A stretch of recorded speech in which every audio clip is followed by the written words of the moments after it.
Short Tips. In this video I'm going to talk about one of the error which is happening to most of the users, and the error is they're having an issue which is called Steam not installed. Please install it first when they're trying to run the latest version of Among Us, which is 2020.10.22s as well as 22.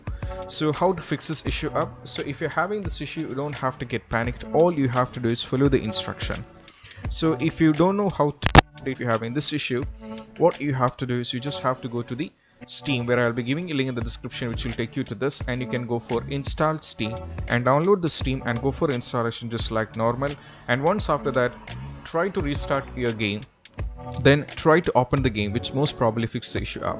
As you can see that I'm running on the latest version 2020.10.22s, which is the latest version. As you can see that now what you have to do is you have to play the game, and once after opening the game, try to launch in one of the minimum one which is on the public. And as you can see that I'm playing without any issue. So this is how you can fix the Steam not installed on the Among Us when you're trying to play the latest version. If you find this video helpful, don't forget to subscribe and click on the bell icon for more notification. This is Shahin officially signing off from Get Tips.